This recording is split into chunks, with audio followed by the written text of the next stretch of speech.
Hi, this is Jenna. And this is Kelly. And you're listening to ODFM. This episode is one DNA result from murder.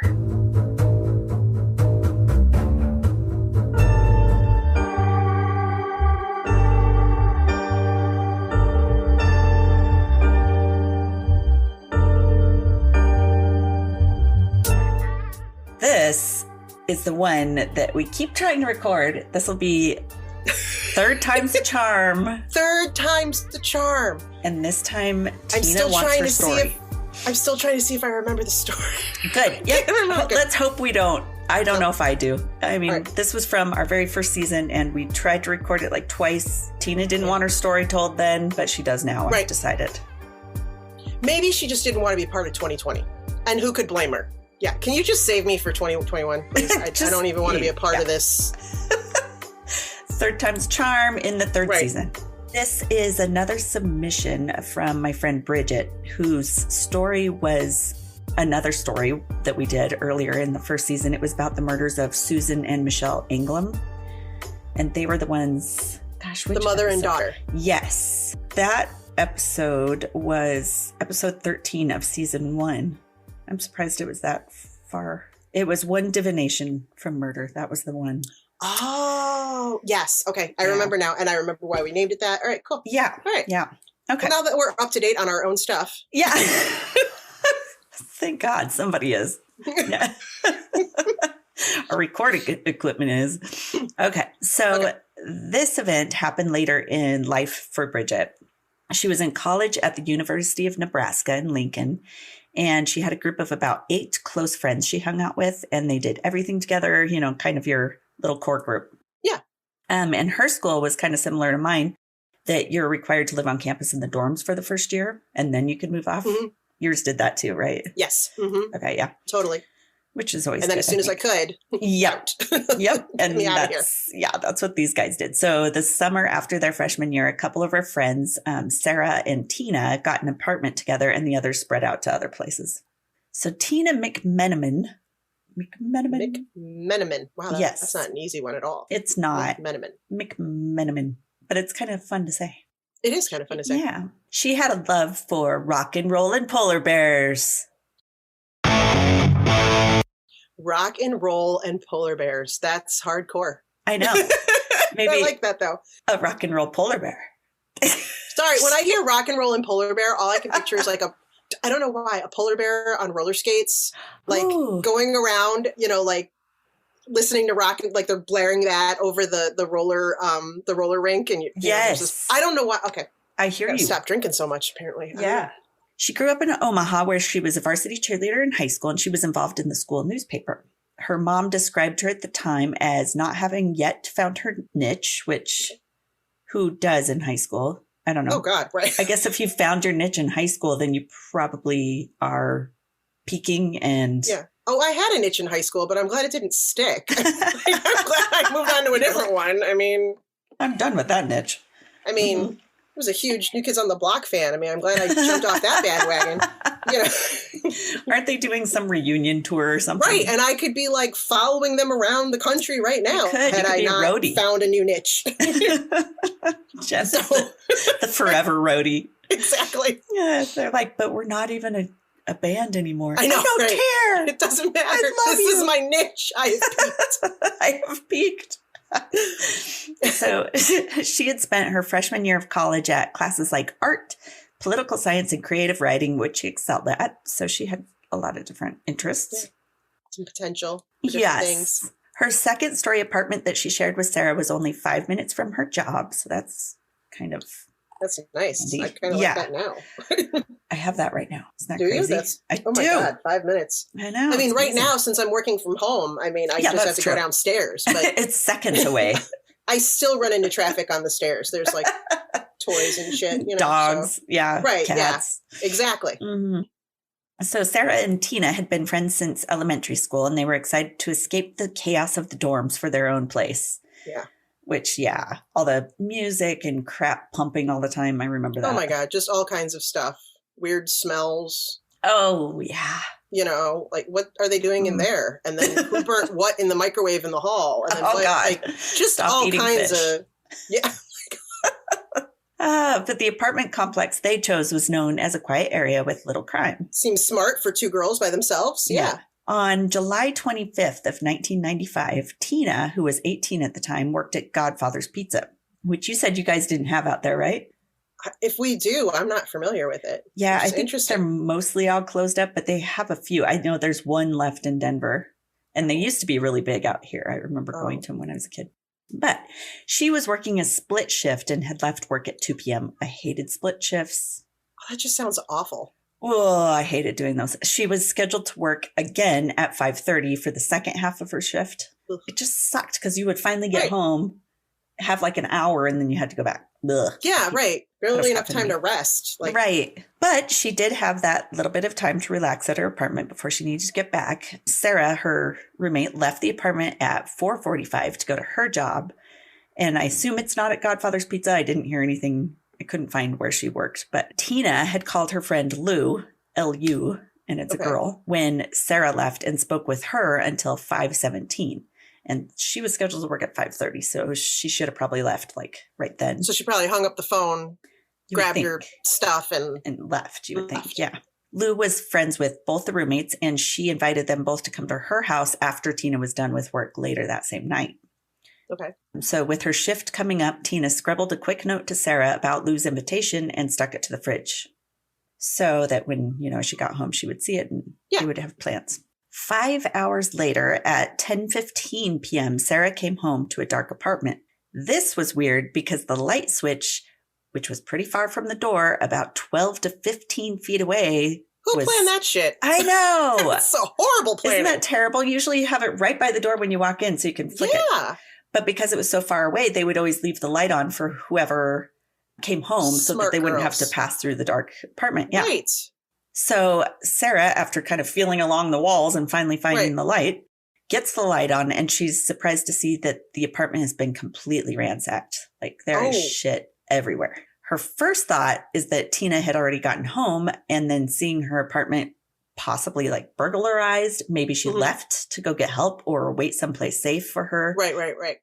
So she saw the answering machine light blinking and thought, all those snap thoughts you have when things are happening. Her first thought was like, oh, I bet Tina left a message about the mess and to tell me where she went. And of course, yes. Yes. But when Sarah played the message, it wasn't Tina. It was the manager at Godfather's Pizza wondering why Tina hadn't shown up for her 5:30 shift. Oh, no. Yeah. So now... That's red flags. Yeah, big time. So now Sarah starts getting more worried. Mm-hmm. She calls out Tina's name and she's looking around the apartment, but it's completely silent. She did look into Tina's room when she was passing by, but she saw the bed was empty, and it wasn't until her third or fourth time of like frantically racing by Tina's room that Sarah finally got a good look in there. She looked on the floor and she saw Tina partially clothed and in a pool of blood on her bedroom floor. Well, if I could say anything about when I had my first apartment, frankly, my house now, you would have to probably turn on the light and look around because there's clothes and crap thrown everywhere. And you probably wouldn't notice me right away. I know. Is that just her laundry or is that actually there's, Oh, and that's me too. And when you're like, the whole place is totally ransacked, you're like, what happened? And you're trying to like run around and you're just looking. And I'm sure she probably the first time she just looked in there, maybe not even turn on the light. And then, probably just ran past and was calling her name. And God. Okay. So scary. Okay. So at this point, I thought we could take a break. Yeah, I'm going to need a break. I know. Oh my God. I need a drink.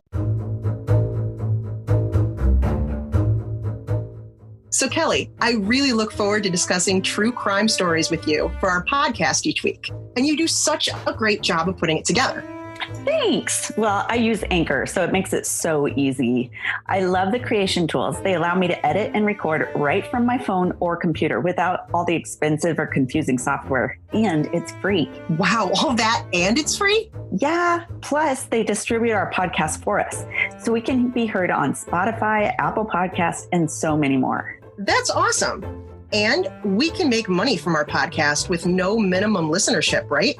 Yep. Anchor is everything we need to create our podcast in one place. I think anyone who wants to have a great experience making a podcast with a good friend should download the free Anchor app or go to Anchor FM, which is ANCHOR.FM, to get started. For sure. Now let's get back to that murder story.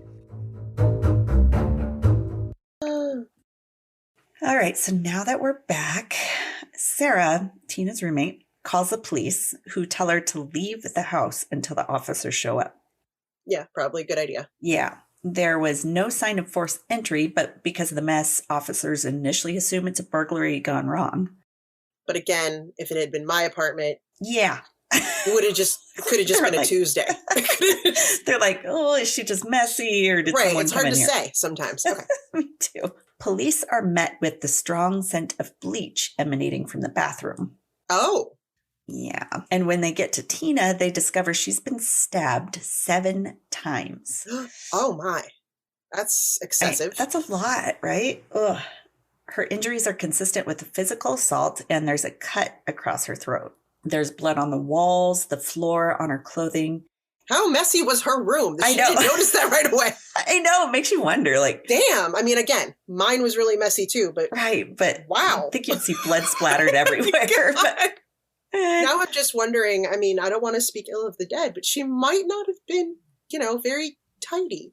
Yeah, just, right. But whatever. I mean, that's okay. You never know. Right. I just, damn. Neither was I. So. Or maybe she didn't ever turn on the light. It could be. Yeah. Until like that 3rd or 4th time. And then she finally flicked on the light and was like, oh my God. Right. And I'm sure, she's not going to like be staring at the walls and everything. She would like see her friend and be like, back out. Yeah. At least that's what I would do. I wouldn't be like, going, oh my God, there she is. And wow, look at the walls. Like I just would, there's blood splatter. Right. Yeah. Right. Exactly. You wouldn't notice. And my thinking from what I had read was that she was kind of like the bed was kind of parallel to the door and she was on the other side of it, I think. Oh, okay. Right. Okay. I don't think you would have seen her. So it's not like you would have seen her and then the bed. Like right. The bed was blocking her a bit. I think so. Okay. Well, and that would make sense too. Yeah. Why you would like glance in there because you wouldn't expect someone to be on the floor. Right. You would look for someone standing or sitting or on the bed. Yeah. Not laying prone. Right. And her clothing was on the floor beside her. So not on her. Okay. Oh boy. She'd been sexually assaulted and she died from blood loss. Oh. One thing that was kind of strange was her closet door was ajar. But to me, like, I never close my closet door. So that's always ajar. I don't really worry about whether it's closed all the way or not. I really don't think about it. And especially if your room is a mess, things are probably like piled in there and it's kind of, you might not be able to close it. Right.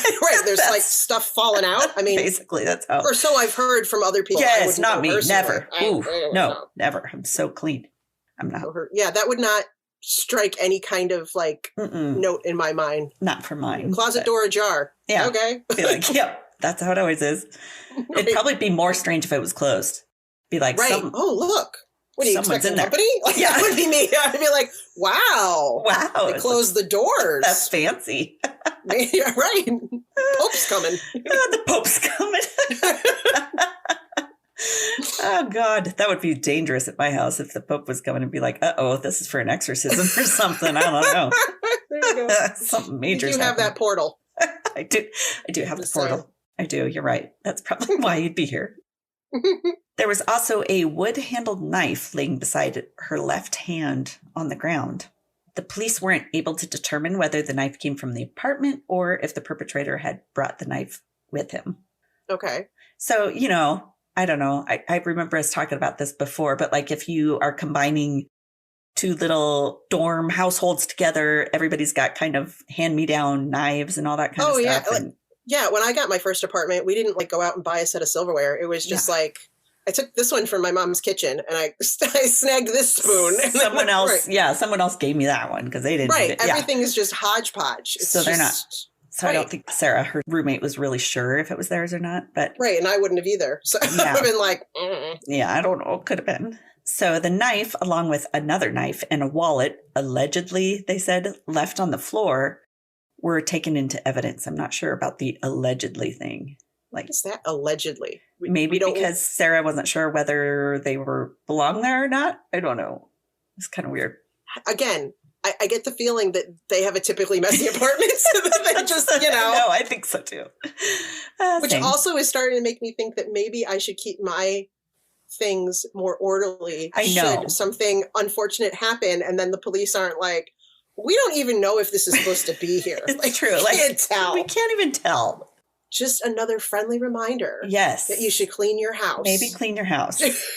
Just in case. Oh, that's a friendly reminder to myself. I could see that. Oh my God, we've been ransacked. No. No. That's us. I just been really busy this week. I just haven't cleaned since quarantine started. Exactly. March. So, right.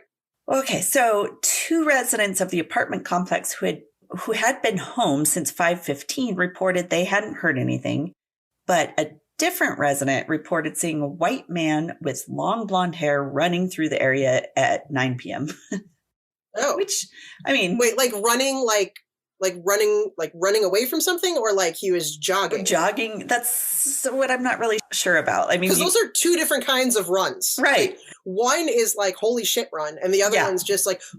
Like I'm trying to get in shape run. Yeah. Yeah, exactly. Yeah. Yet another resident reported seeing a man of the same description less than half a mile from the apartment. Maybe running, maybe not. I don't know. Are people not allowed to be a half a mile from the apartment and be innocent? What? No. What are you doing here? I live here. You're out of sorts. Jogging. I'm just out trying to get healthy. Police spoke with Lou, the friend Tina had been on the phone with earlier in the evening, and she claimed Tina sounded completely normal, didn't think anyone else was in the apartment with her at that time. So, okay. And that was like right before she was supposed to leave for work. Right. So based on the mess made in the apartment, investigators believe the assailant stayed in the apartment between 3 and 4 hours after committing the crime. Whoa. I know. I don't know, though. My kids can create a mess really quick in a very short amount of time, because I don't know if that timeline's correct. This guy he was taking his time, maybe going through things.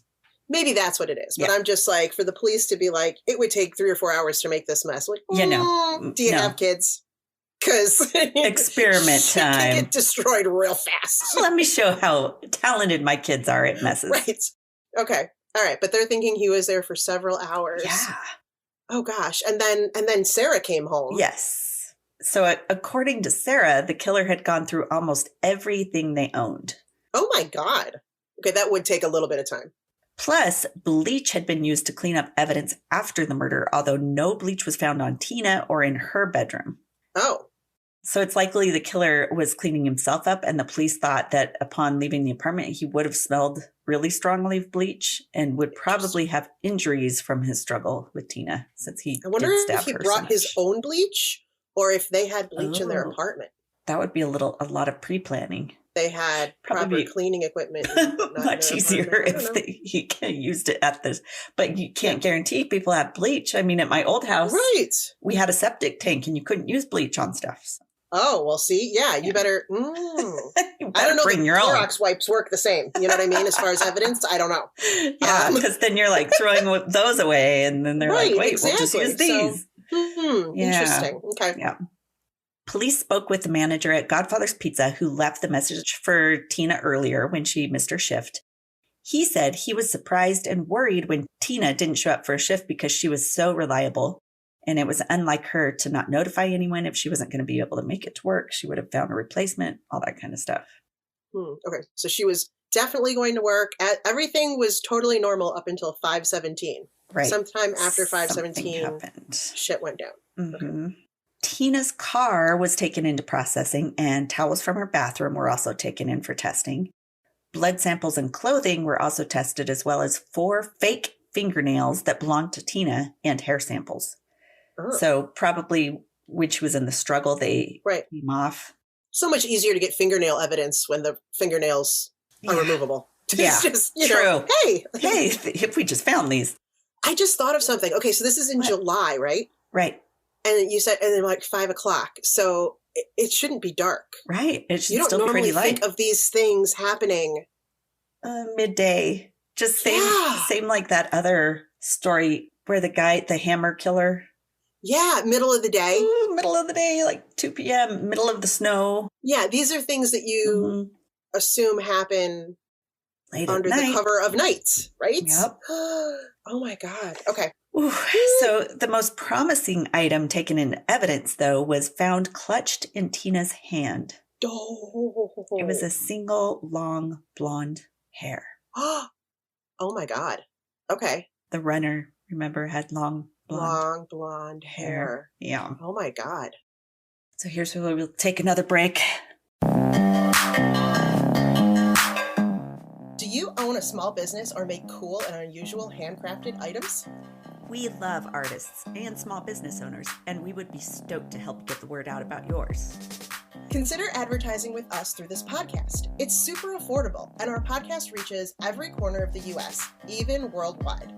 To find out more, visit otfmpodcast.com and click on the Advertise with Us link. Let's get your creativity into the hands of people who would love it.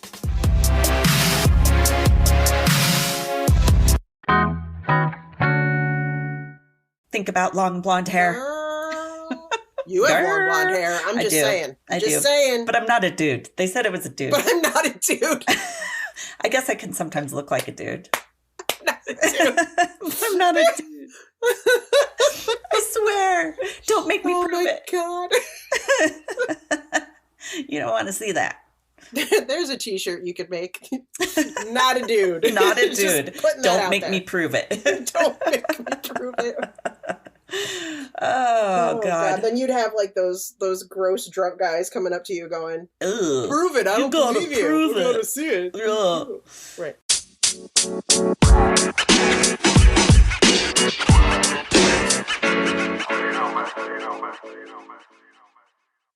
And now that we're back. So while waiting for crime scene evidence to be tested, investigators began running background checks on Tina's neighbors and classmates, and even investigating known sex offenders in the area. Okay, sounds about right. Yeah, they're trying to do their due diligence. Mm-hmm. Over 300 people were questioned in the case. Damn. 300! And they don't have any good leads, do they? No, they're just my God. We're going to test everyone in this town. Oh my God. Blood samples were also taken from those willing to voluntarily provide them. Damn. Yeah. Almost an entire year later, DNA results. I know. So this is 1995. So it did take way longer back then. God. Yeah, that is a long time. It is not like CSI. It is not within 30 seconds right? of them It's not submitting. like I'm just going to put this in and then hit go and it's going to go, here's your clerk. Like, there it is. Like Boop, boop. Right, with his address and everything, right? No. His picture. Oh my God, a full year. Full year. Jeez. Okay. DNA results came back on the hair found in her hand. Of the 30 to 40 people who had willingly given DNA samples, only one person was consistent with the results. Really? And I say consistent because DNA testing was in its infancy at the time. Oh, right. And by now, I guess it's 1996. A full profile couldn't be determined from a hair sample back then, like it is now. Oh, right. But the man who fit that evidence was named Gregory Gable. He's a guy in his early 30s who had schizophrenia and had previous charges of third-degree sexual assault and public indecency. Oh, that's a good suspect. That's Yeah. that seems like a good person to look at. Does he have long blonde hair? Yeah. Yeah. And the third-degree sexual assault, I looked that up because I was like, what is third-degree sexual assault? Yeah, Yeah, so I found out it's a felony that's defined as someone engaging in any type of formal sexual contact, short of rape, without the victim's consent, when the offender uses any dangerous weapon. What? It also, I know, it's still confusing. Okay, so like bring a knife and you rub a boob. Because that's... Bring a knife and rub a boob. Bring a knife. Rub a boob, you're going to get third-degree sexual assault. I don't... If she's not willing. Okay, I remember having this conversation. What constitutes a dangerous weapon? Oh, that's right. Maybe because the penis rubs the boob and she didn't want it to. I mean, and she's like, excuse you. That's third-degree sexual assault. I keep picturing in my head, ever since you said knife and rub a boob, the flashback episode in Friends where Monica was trying to like come on to Chandler when it was like back in they were back in high school. Yes. And so she's holding the blade and she's rubbing it against her body and she's holding the carrots. This is what I'm picturing when you're like, has a knife and rubs. That's so hilarious. Technically, could she have been, charged of third degree? I think only if she had rubbed him. Okay. Or if he had not been, if he had consenting. Yeah. Right. He seemed to be, he was consenting until his toe got cut off, but that's a whole different. That's right. Yeah. It's all fun and games till someone loses a toe. It's true. Okay. All right. So he had third degree. But it also includes the third degree sexual assault also includes sexual contact with a mentally disabled victim. Oh. Yeah. And certain statutory rape charges. So it could have been someone underage. It could have been somebody who just did not have the mental capacity to give consent. Mm-hmm. Which that's a whole nother level of depravity that I can't. Yeah. That one's even more disturbing. Right. Let's go back to the boob and the knife. That one's a little bit. Yeah, I can handle that a little bit more. Which is also disturbing. Right. I'm going to touch your boob. Also, I'm not just happy to see you. I have a knife in my pocket. I'm just happy to see you. I am carrying my dangerous weapon. Right. It's on me at all times. Oh, God. Okay. Yeah. But in addition to the DNA evidence, Gregory was in the area of the crime, according to witnesses. The owner of a Sonic restaurant nearby said Gregory was at the Sonic at about 10 p.m. that night. In fact, Gregory took advantage of Sonic's half-price burger promotion every Tuesday evening for the last 2.5 years. And you said he had some mental deficiencies. Yes. As exhibited in the fact that he goes to Sonic every single Tuesday. For the half-price burger promotion. Lord, yeah. Oh, my God. Yeah, he was very into it. The owner described Gregory as a, quote, Rain Man-like character. Okay. Who is socially inappropriate, but he had a computer-like memory for numbers and facts, which is not a skill I have. Interesting. Okay. However, none of the Sonic employees recognized Gregory as the man in the sketch of a long-haired blonde man that witnesses had seen in the area the evening of the murder. So they didn't think have you seen some of those police sketches? Yeah, some of them are really even like when they show him on the news and they're like, see how we caught him and here's the sketch and here's the guy. Like, I'm like, are you sure? I know. I would not. The sketch doesn't even look like a person. Right. I'm like, it's a little stick figure. Right, exactly. Yeah, totally. Wow, that really looks like him. I have a hard time. I mean, nothing against sketch artists that do that for the police. It's just sometimes they do it and I was like, are you sure you weren't attacked by a cartoon? I don't think that's a real person. I know it's funny to see the range of different styles people can do because some are just like freaking amazing. And then there's others like, I think a 5-year-old did that. It looks like Mr. Potato Head. They just grabbed those eyebrows and that nose and that mustache. That's your guy. Yeah, they kind of put together all that. Yeah. Right? Okay, so anyway, he didn't match it. Well, that doesn't surprise me. Yeah, I mean, that's not that much of a sticking point, I don't think. But the employees were also shocked Gregory would be involved in something like that because he is a guy. Well, I don't know why this would make that plausible, but he's known to those employees as the guy best known as wanting to eat inside the restaurant without a shirt on. That would almost make me more likely to say, yeah, he probably would do something like that because he doesn't want to wear a shirt. How does that make him less likely for some kind of sexual assault? Can I please just eat my burger without a shirt? I mean, no, nobody wants to see that, Gregory. Oh my God. Other people are trying to eat, man. Yeah. That's and not plus, appetizing. I'm assuming he doesn't have, like a Brad Pitt body if he's eating Sonic every Tuesday. Every Tuesday. I think.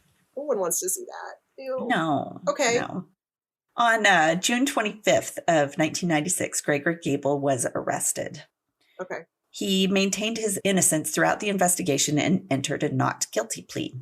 Despite the DNA evidence, many in the town didn't believe Gregory committed the crime and worried he could be coerced into a confession by police because of his diminished mental capacity. Oh, yeah. Okay, that is kind of a big deal. Yeah. Like maybe he was just a scapegoat because they didn't find anyone else. Right. What's that, Making a Murderer show? Oh, God. And that's so disturbing. The nephew or whatever. Yes, that poor kid. That's what I'm envisioning right here. Oh, that was such a mess. Getting coerced and yeah, okay. So in fact, many residents wrote into the local paper and asked the ACLU to intervene. Oh. And Gregory did wear his light brown hair, is what they said, in a ponytail consistent-ish with the witnesses of the long blonde-haired man. I don't know. Blonde is so, because like me, kind of dishwater blonde versus, I feel like that's weird. Like if you've ever gone and like looked at like hair color and stuff like that, yeah. I've seen where it's like, this is dark blonde and then this is light brown. And right. And sometimes the light brown looks more blonde to me than the dark blonde. And I'm like, I don't even know. Then they throw auburn in there and it just messes up the whole thing. Like, oh my God, there's so many choices. Right. Can we just... Yeah, I feel like there's a fine line right there where it goes from where it could be either. Yeah, light brown, but yeah, I agree. He also wore large, round framed glasses, which none of the witnesses reported seeing him wearing. Interesting. But you could also say, well, maybe he just didn't wear his glasses at the time. But he had pretty severe eye problems, so it wouldn't be likely. Like he could not see without those. Oh, okay. But it's like me and my contacts. Yeah. Pre-trial hearings were held for much of 1997. A librarian at the public library testified she overheard a conversation between Gregory and another man in which Gregory was talking about strangling someone and used the name Tina. Whoa. Yeah. Okay, but they're in a library. You shouldn't be able to overhear anyone in a library. Maybe that's why. It's like, shh. Right. She was about to shush them, and then she was like, oh. But okay. But was this before he was arrested? Because he could have been talking to some guy going, this is what I've been arrested for. Or this is what they're... Good point. This is what they're charging me with. Like, was he arrested and in jail? Or yeah, I think he was being held. Well, good question. Mind. I'll look and see. Maybe it'll say farther down the line. Interesting. But still, I was like, you're in a library. Like, keep your voice down, yo. Keep it down. Go outside and talk. Right. Jeremy Nelson, who was Gregory's friend, who was the guy identified at the library as the one he was talking to. The loud talker? The other loud talker. He adamantly refuted the librarian's claim. But in cross-examination, he admitted to having suffered from lifelong memory problems. So Jesus. That might not be so helpful. Damn it. So he's got Dory syndrome. He does. So he's like, what? I've never been in a library. What are you talking about? Shit. Oh, God. In December of 1997, a judge ordered Gregory to undergo a mental competency evaluation. Oh, I think that's a good idea. Probably smart. In January, a month later, a new DNA test was ordered on the hair sample, this time using a newly developed test using mitochondrial DNA, considered to be technologically superior to the previously used technique. Okay. While the sample was being tested, which again took longer back then, Gregory was declared as incompetent to stand trial because of his mental illness. Okay. The prosecution didn't agree with the analysis, and they said that they were going to have him retested by someone they selected. But before the second evaluation could be conducted, the entire case fell apart. Oh, dear. Okay. The results of the DNA test came back, and Gregory was definitively excluded as a match to the hair sample found in Tina's hand. Oh. Unfortunately, that second round of testing used up all the remaining usable genetic material on the hair. Shit. So it couldn't be tested later. Because there was just the one single hair. Yeah. Oh, so 2 years after his arrest, Gregory was released. Police still considered him a suspect, but they hoped to charge him later should more evidence present itself instead of taking the chance of losing and trying to try him anyway. And why? Did they think that the mitochondrial DNA test was not right? Yeah. I think they really believed it was him. Well, and it was a new thing, right? To do it the was. mitochondria. So but still, who knows? You know how interesting labs can mess things up too. Oh, that's true. So I guess that's right. They were hoping they'd find more evidence. They didn't want to try him then in case of finding more evidence later, and then it would be double jeopardy and they wouldn't be able to try. Right. Unfortunately, new evidence has not materialized. Investigators combed through all the remaining evidence and sent several samples for testing, but no residual DNA ever was found on anything. I know. Dang it. Not even all those fake nails? Not even on the nails. Damn. I know. Come on. So either this person's really good or really, really lucky. I don't know. September 27th of 1995, 2 months after the murder, police received a handwritten note. It simply said, quote, Patrick Holmes killed Tina McMenamin, unquote. Who the frick is Patrick Holmes? Exactly. No one by that name was ever found in connection with the crime. What? Isn't that weird? Another person of interest at the time was 21-year-old Daniel Stroll, who lived in the same apartment complex as Tina. He had been previously charged with the first-degree murder of a woman named Pamela Kelly, who he had beat, raped, and ran over with his car. Damn, that's harsh. Yeah. Jeez. I mean, yeah, he was pissed. Something. Wow. However, they couldn't find any evidence that he and Tina knew one another, and his work time card proved he had been at work at the time of Tina's murder. So, okay. And Tina wasn't known to have a boyfriend or a romantic relationship at the time. Well, that guy sounds like he had a personal issue with that person. Yeah, with the person he took out. Specifically. Yeah, run her over. That's a Jesus lot of Christ. hatred. Yeah. In 2005, so that was 10 years later, an inmate who had been a suspect in the case told another inmate specific details of Tina's murder and told him of a place along a bike trail where he had hid items of Tina's among the rocks. Oh. So police put out an ask to the public saying anyone who may have found an unusual photograph or piece of jewelry along that trail needed to contact them. It's been 10 years. 10 years. I mean, yeah. Creepy coincidence, though, on this one. Gregory's previous convictions had all happened along bike trails. And despite his exclusion from the DNA test, police felt he was the strongest suspect, and he was followed for 2 years after his release. Oh, my God. Holy cow. They were convinced it had to be him. Yeah, they were dead set on him. Yeah. Huh? Okay. One investigator even went so far as to befriend Gregory undercover, took him to strip clubs, and pretended to be a tanning salon manager to attempt to gain Gregory's trust and a possible confession. The tanning salon? I think Gregory liked to tan. Well, he's going to have his shirt off at Sonic. He's got to look good. He's got to have a good color. So is that where tax dollars go? To take possible suspects to strip clubs? And do they get that money in dollars and they use it? Dollar bills, please. Can I have? So weird. I need to take out $500 from the petty cash and dollar bills, please. In singles. I need singles, please. I'm sorry. What the hell? I know. I am in the wrong line of work. However,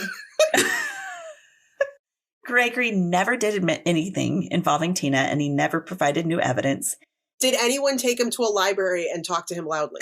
No, maybe that would have been better. Right. Maybe strip clubs aren't a great place to talk. The place, right? You need to take him to a library. Sorry. Some people just can't open up at strip clubs. Exactly, right? Well, it's very distracting. There's other things. There's a lot going on. There's fluids. Right. It's just... Oh, he did grossly tell the investigator about women around town that he was watching. Oh, and the investigator did go warn those women. So he's definitely guilty of being gross. Yeah, he's definitely gross. Which, I mean, he was as soon as he wanted to eat his Sonic without his shirt on. I mean, that was obvious, yeah. Sarah, Tina's roommate at the time of the murder, was interviewed during the pretrial of Gregory. Her life obviously was upended after Tina's death. Tina had been her best friend for the last 6 years of her life, and after that, she dropped out of college, not knowing how to face life without her closest friend. Oh, jeez. And Bridget, my friend who submitted the story, who'd previously lost her best friend to murder at age 13, was once again reeling from this loss, and she suffered years of trauma and PTSD after these events. And she wanted me to mention she found EMDR, which is a psychotherapy that enables people to heal from symptoms of emotional distress that are the results of disturbing life experiences. Yeah. And she wanted me to mention it for anyone who's suffering from mental trauma or PTSD because it changed everything for her, like got her really completely rehabbed. Yeah. And she says, what was that called again? EMDR. Wow. No, she recommends it highly. She said for any that's traumatic, fantastic. which is super cool that she found something to help her because, oh God, I can't imagine going through it once, let alone twice. Right. After a while, you're just like, I don't know how you even just deal with society at all. God, I know. Don't want to trusting anyone. Yeah. Trusting anyone. Exactly. Yeah. It was never solved. Tina's never had anyone charged again since Gregory Gable, but holy cow. I went through all these articles on Reddit from people who submitted stories that knew Tina or knew Greg Gable and came up with all these crazy details about Greg. Okay. Oh boy. So one person, Lincoln Scooter on Reddit, wrote Lincoln Scooter? Didn't know Lincoln made scooters. And they wrote in saying, Greg Gable, otherwise known as the Catman, is a disturbed individual. The Catman? The Catman. Is that like his superhero other identity? Catman? His alter ego. Right. Yeah, thank you. Alter ego. Right. Yes. So Lincoln first encountered Gregory at a public swimming pool in his 20s, about a year or so before the murder, where he was trying to convince the female lifeguards to take their tops off. And he he was saying, Gregory was telling them, if men don't wear shirts, why do women? Equal rights for both. Yeah, he was concerned about equal rights. It's hard to say, right? I did it too.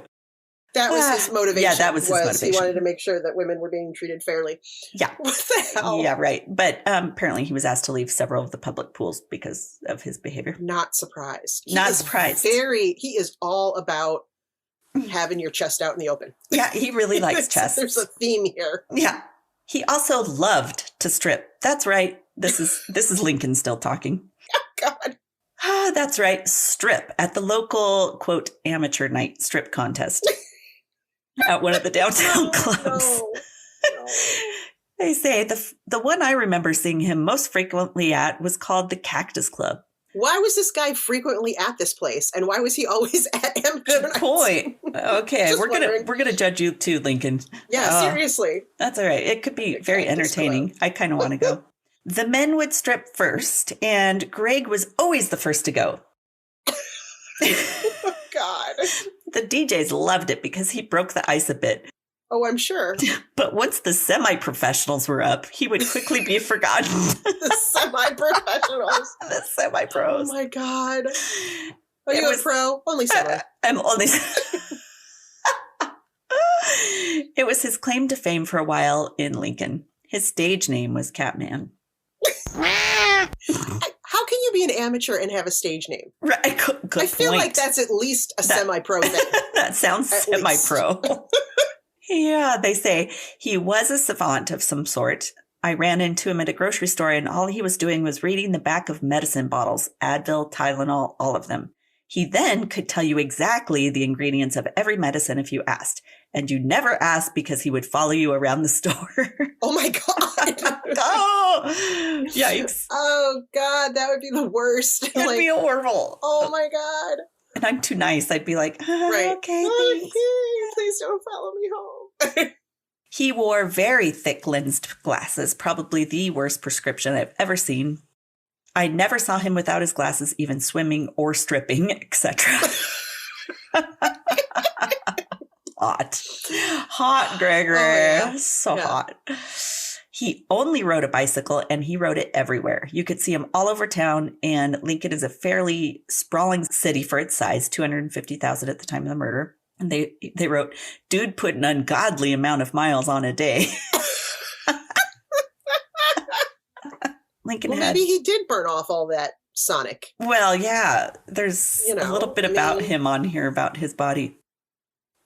So finally, Amberwood Apartments in between 40th and 48th on Highway 2, must have been the apartments, I don't know, was adjacent to one of the main bike trails in Lincoln. This is the apartments that Tina was living in. Okay. It would only take you seconds to get off the bike trail and into the Amberwood parking lot. So they're kind of making a case that it'd be easy for Gregory to have just to get there and get out. Okay. Yeah. And they wrote, so we have a disturbed individual with a penchant for sexual fantasies, bike bicycle transportation and bike trail access, and a single attractive female that could easily be stalked from work to home on a daily basis, it is totally understandable and frankly prudent to consider him the prime suspect. However, my limited interactions with Greg have me leaning towards not being involved, which is interesting. It'd be very hard for me to believe that he could clean up a crime scene without leaving some trace evidence. He just isn't meticulous that way from what I've seen. I do not know how she was subdued, but if Tina simply could knock his glasses off, he would be blind as a bat. Oh, well, yeah, okay. I do think Greg is certainly capable of sexual assault, but killing the girl the way she was killed and then somehow not leaving any evidence whatsoever just seems odd. Maybe he was a savant at crime scene cleanup as well, and I'm just not aware of it. Oh my God. Yeah, it's possible. Jeez. I guess. Yeah.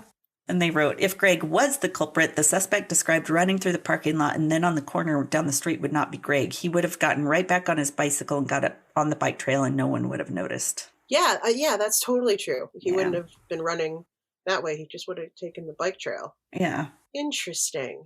So I see where he's a good suspect. Yeah, but might not fit perfectly. Still doesn't fit totally either.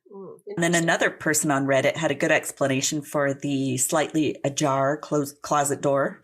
Yeah, okay. And their name on Reddit went by EFA. Okay. They wrote, we'd have to imagine that he snuck in, noticed that Tina was on the phone without her realizing someone was inside, and then hid until the phone call finished and he could commit the crime. Like, maybe snuck into her house while she was at work, hid in the creepy closet, and then waited till she was off the phone and attacked her. That would be scary. Oh my God. That was one I thought was an interesting take on it, because I wouldn't have thought of that. Whoa, right. Creepy. Or like, because I'm just like, why would they wait until she was about to leave? Unless they went there to rob the place or something. Yeah. Although 2 college girls in an apartment don't usually have anything they really want to take. True. Right? With Very their hodgepodge silverware and stuff. Unless maybe he wanted to rape her and was just kind of waiting till she got off the phone. But I guess so. I guess I would think it would make more sense, like if she'd been in the living room the whole time or whatever, and she was on the phone and all that stuff, and then if he was hiding in her room, and then she went to go get stuff right before work and noticed him. That could be creepy. But wait, the door you wouldn't hide behind the closet door, come out, kill somebody, and then close it align the door, right? Yeah, like good point. That's true. You wouldn't do that. Oh, or if you were going to do that, you would just shut them all the way. Like you would either leave them open, right, or you would shut. You wouldn't just. And she still had to either let someone in, or as she was leaving, they forced her back in. That's what I think. Like she was about to leave, and maybe turned around to lock the door, and and they pushed her back in. Get that far. Yeah. Tiger Mom on Reddit. All right, Tiger Mom. She said, I'm assuming it's a she since it's Tiger Mom. Gigi was or is a local oddball, well known at local restaurants for bothering female staff. She says. But annoying is not the same as... as killer, yeah. Right, annoying and creepy is not one and the same with killer. Oh, this is so gross, though. He would get crushes on very young college-age girls, then come back and visit them at work. He liked to talk creepy shit like how fragile cats' necks are. He would hang out and meow at young women. What? Meow. What the fuck is that? I'd be like, what the fuck, man? I like cats, but I don't like you. That's not what is they call it cat calling, right? When you're right. Like, hey baby, that's not how it is. He's like, I'm gonna cat call some people. Right, exactly. Someone told him to stop cat calling or something, and he misinterpreted it. Oh my god. Hey baby. Yeah. Hey baby. Meow. And she's like, ugh. Now he sounds like Austin Powers. Meow. Meow. Oh god. What the hell? Oh, that's hilarious. So Tiger Mom says, every girl I personally knew would avoid interaction with him because he made us uncomfortable. Yeah. Okay. I knew waitresses who would hide in the kitchen when he came into the restaurant. A lot of men just disregarded him as being a harmless weirdo. Excuse me. Weirdo. Very different in terms of this podcast. Very different. Weirdo. Okay. For a while, he was befriended and exploited by some of the male art students. as a mascot character for their artsy projects. Yeah. Oh, God. That's terrible. I know. A local magazine published an essay by him where he wrote about his childhood obsession with toilet plungers. What the fuck? What? So many questions right there. I know. I need to find this article. Why anyone published it. I just... Oh, God. Yeah. And they said he appeared in some student film projects. A lot of people regarded him as a murderer, but others felt he was just an innocent, autistic, eccentric oddball. Boy. He rode his bike all over town. He was very tan and muscular, except for a pot belly. It's those burgers, the Sonic burgers. Okay, now I remember. Now all I can picture is Thor from Endgame. Yes. Fluffy Thor. He was thick. Belly. He got thick. Oh, God. No. So Gregory would shave all his leg and body hair. And this person said that his hair was shoulder-length blonde hair that he wore in a ponytail that stuck out the back of his head. This is the worst part. The front of his hair was cut into bowl cut style bangs. What? Hot. So he had a mullet that was essentially bowl cut in the front. Yeah. I feel like that would have come up in the police sketches. Yeah.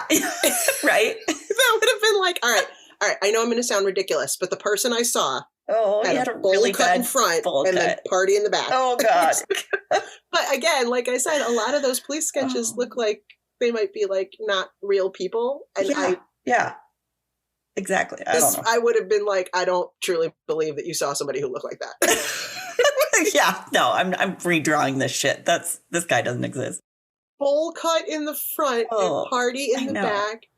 Tan, muscular, pot belly. God, this is really a visual here. Really gross. My God. With the Coke bottle glasses too. With the Coke bottle glasses and no leg and arm hair. Yeah, shaved tan.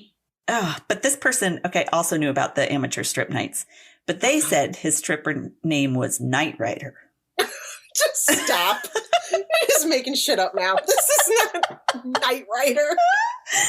Oh, God. Come on. And this person says that one detail they read about the crime scene was the culprit used a lot of straight bleach to clean up. And local media at the time interviewed a strip club and bar employee who said that Gregory sometimes helped clean up after the bar closed.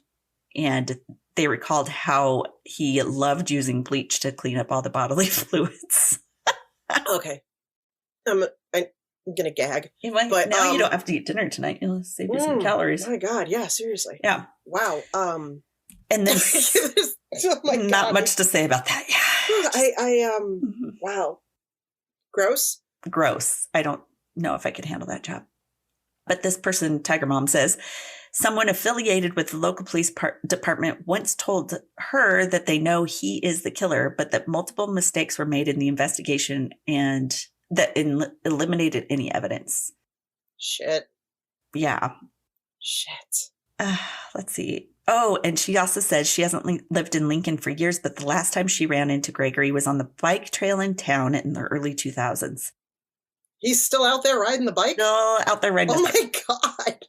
She and her friend were walking her dog, and Gregory got off his bike, walked beside them for a while, asked a bunch of questions about the dog, the kind of collar it had on, mused at length about how fragile some animal necks were. Oh, my God, that bothers me so much. I know. Freaking creepy.